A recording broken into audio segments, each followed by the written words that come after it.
राधे राधे सभी को, welcome to my channel.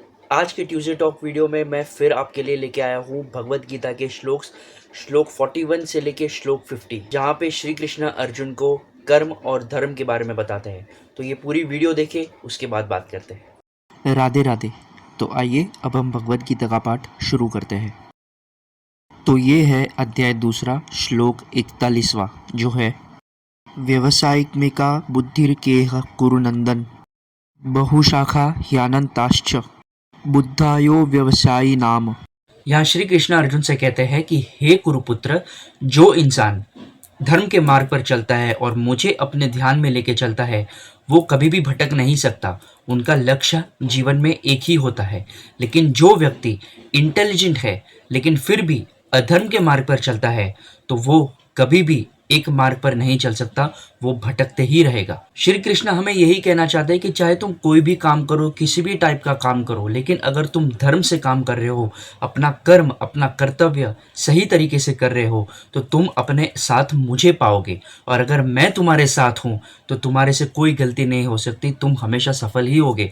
चाहे थोड़ी सी हार्डशिप्स आ सकती है लाइफ में, लेकिन आगे जाके तुम्हारी ही विजय होगी। तो अब आगे देखते हैं कि श्री कृष्ण और अर्जुन में और क्या संवाद होता है। तो ये है अध्याय दूसरा, श्लोक 42 और 43वां।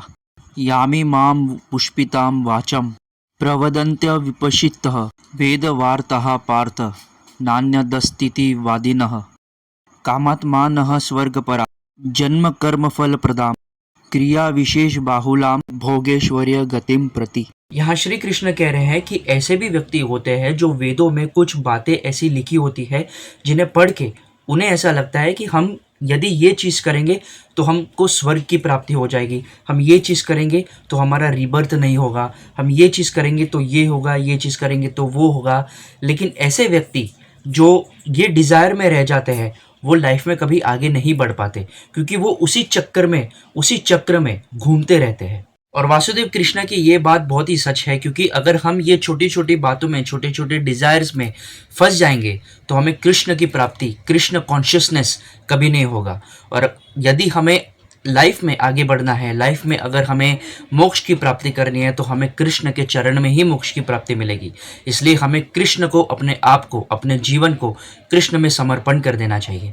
तो अब आगे देखते हैं कि श्री कृष्ण अर्जुन से और क्या कहते हैं। तो ये है अध्याय दूसरा, श्लोक 44वां, जो है भोगेश्वर्य प्रसक्ता नाम तया परहत चेतसाम व्यवसायत्मिका बुद्धिः समाधौ न विधीयते। यहाँ श्री कृष्ण अर्जुन से कहते हैं कि हे अर्जुन, जो भी व्यक्ति इस दुनिया के मोह और माया और मटेरियल थिंग्स से जुड़ा हुआ है और उसे इसी मटेरियल थिंग्स में मज़े आते हैं, उसे कभी भी मेरी प्राप्ति नहीं होगी या मेरी प्राप्ति की इच्छा कभी नहीं होगी। ऐसा इसलिए है क्योंकि जब हम ये मटेरियल थिंग्स में, मोह माया में जब हम फंस जाते हैं, तभी हमें भगवान की याद नहीं आती, क्योंकि हम इसी मोह माया में खुश रहते हैं। हमें लगता है कि यही सारी दुनिया है जो सत्य है, लेकिन सत्य सिर्फ एक है और वो है श्री कृष्ण।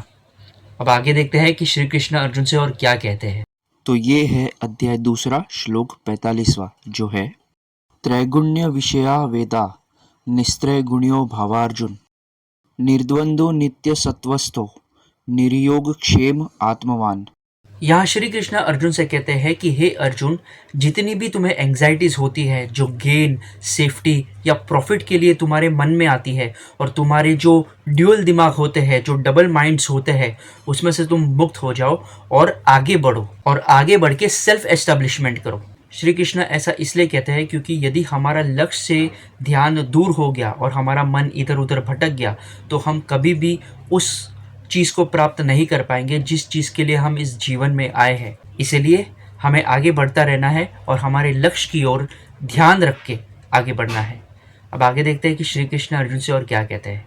तो ये है अध्याय दूसरा, श्लोक 46वां, जो है यावानर्थ उद्पाने सर्वतः संप्लुतोड़के तावान सर्वेषु वेदेषु ब्राह्मणस्य विजान्तः।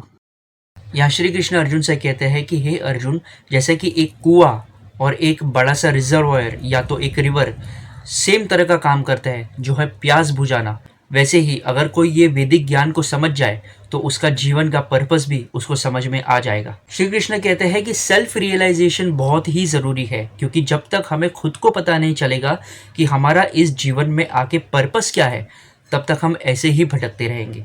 इसीलिए हमारे जीवन के लक्ष्य को पहचानना बहुत ज़रूरी है। अब आगे देखते हैं कि श्री कृष्ण अर्जुन से और क्या कहते हैं। तो ये है अध्याय दूसरा, श्लोक 47वां, जो है कर्मण्येवाधिकारस्ते मा फलेषु कदाचन मा कर्मफल हेतुर्भूर्मा ते सांगोस्त्व कर्मणि। यहाँ श्री कृष्ण अर्जुन से कहते हैं कि हे अर्जुन, ड्यूटी करना, कर्म करना तुम्हारे हाथ में है, परंतु ये ड्यूटी का परिणाम तुम्हारे हाथ में नहीं है। इसलिए इसके परिणाम के बारे में अगर तुम सोचोगे तो तुम अपना कर्म कभी नहीं कर पाओगे। इसलिए कभी भी परिणाम के बारे में ना सोचकर हमें हमारा कर्म करना चाहिए, ताकि हम उस कर्म को अच्छे से कर सके और हार जीत का फैसला कृष्ण पे छोड़ दें। और यही श्री कृष्ण की सीख है कि कर्म बिना रिजल्ट की चाह और मोह के बिना करना चाहिए। तो अब आगे देखते हैं कि श्री कृष्ण अर्जुन को और क्या कहते हैं। तो ये है अध्याय दूसरा, श्लोक 48वां, जो है योगस्थः कुरु कर्माणि संगम त्यक्त्वा धनंजय सिद्ध्या सिद्ध्योः समो भूत्वा स्वं त्वं योग उच्यते। यहाँ श्री कृष्ण अर्जुन से कहते हैं कि हे अर्जुन, तुम एज अ क्षत्रिय अपनी ड्यूटीज परफॉर्म करो, और अपनी ड्यूटीज परफॉर्म करते वक्त जितने भी रिश्ते, जितने भी अटैचमेंट्स हैं जो तुम्हें सक्सेस या फेलियर की तरफ लेके जाते हैं, उन्हें त्याग दो, क्योंकि यही ड्यूटीज को योग या योगा कहते हैं। तो अपनी ड्यूटीज परफॉर्म करो और योग की तरफ बढ़ो। देखिए, हम अपना कोई भी कर्म जब करते हैं तो हमें भगवान को, सुप्रीम लॉर्ड को ध्यान में रख के करना होता है। लेकिन यहाँ तो अर्जुन को खुद सुप्रीम लॉर्ड कह रहे हैं कि तुम जाओ और अपना कर्तव्य निभाओ और लड़ो। तो फिर अर्जुन के दिमाग में तो सारे ख्याल आने ही नहीं चाहिए। यही चीज़ श्री कृष्ण अर्जुन को कहना चाहते हैं, और यही चीज़ भगवत गीता के माध्यम से श्री कृष्ण हमें भी कहना चाहते हैं कि हम अपना कर्तव्य करें और श्री कृष्ण को अपने ध्यान में रखें और आगे बढ़ते रहें। अब देखते हैं कि श्री कृष्ण अर्जुन से और क्या कहते हैं। तो ये है अध्याय दूसरा, श्लोक 49वां, जो है दुरेन हे आवरम कर्म बुद्धि योग धनंजय बुद्धो शरणम अन्विच्छ कृपणः फल हेतवः। यहाँ श्री कृष्ण अर्जुन से कहते हैं कि हे धनंजय, तुम अपनी जितनी भी मोह माया की एक्टिविटीज़ है उन्हें त्याग दो और अपने आप को डिवोशनल सर्विसेज में और मुझ में समर्पित कर दो, क्योंकि मेरी शरण में आने के बाद ही तुम्हें कर्म का असली मतलब पता चलेगा। जो भी डरपोक लोग होते हैं वो ही फ्रूट्स की या रिजल्ट की चिंता करके कर्म करते हैं, लेकिन जितने भी लोग मेरी शरण में आ जाते हैं वो फ्रूट्स की या रिजल्ट की चिंता नहीं करते और बस अपना कर्म करते हैं। हमें भी संपूर्ण हमारा जो जीवन है, संपूर्ण हमारे जो कर्म है, वो श्री कृष्ण के चरणों में रख देने चाहिए, क्योंकि वही हमें सही मार्ग दिखाएंगे आगे बढ़ने के लिए। इसलिए संपूर्ण जीवन, संपूर्ण कर्म, जितने भी कर्म हम करें वो श्री कृष्ण को ध्यान में रख के ही करने चाहिए। अब आगे देखते हैं कि श्री कृष्ण अर्जुन से और क्या कहते हैं। तो ये है अध्याय दूसरा, श्लोक 50वां, जो है बुद्धि युक्तो जहातिह उभे सुकृत दुकृते तस्माद्योगाय युजस्व योगः कर्मसु कौशलम। यहाँ श्री कृष्ण अर्जुन से कहते हैं कि हे अर्जुन, जो भी इंसान डिवोशनल सर्विसेज में जाके मेरी शरण में आ जाता है वो अच्छाई और बुराई के परे हो जाता है। इसलिए सारी चिंताएं मुक्त करके योग का इस्तेमाल करो, योग को अपनाओ, क्योंकि वही जीने का सही तरीका है। यहाँ पे श्री कृष्ण योग को अच्छे कर्म में कहने की कोशिश कर रहे हैं, क्योंकि अगर हम अच्छे कर्म करेंगे तो ही हम कृष्ण तक पहुँच पाएंगे, क्योंकि कृष्ण स्वयं कहते हैं कि जो अपना कर्म, अपना कर्तव्य ठीक से करता है उसे मेरी यानी कि कृष्ण की प्राप्ति होती है। तो जैसे कि आपने देखा कि श्री कृष्ण अर्जुन को अपने कर्तव्य करने के बारे में बताते हैं कि हमें अपना कर्तव्य किस प्रकार से करना चाहिए और हमारे कर्म, हमारे कर्तव्य करना कितना इम्पोर्टेंट है। अगर हम इस दुनिया में आए हैं तो हमें किसी ना किसी कर्तव्य से, किसी ना किसी लक्ष्य से अपने आप को जोड़ना चाहिए और उस मार्ग पर जाना चाहिए जहाँ पे हम अच्छे कर्म और अच्छे धर्म के बारे में सोचें और उसके बारे में कार्य करें। यही श्री कृष्ण भगवत गीता में अर्जुन को समझाने की कोशिश करते हैं और यही असली धर्म है हमारे ह्यूमन फॉर्म का।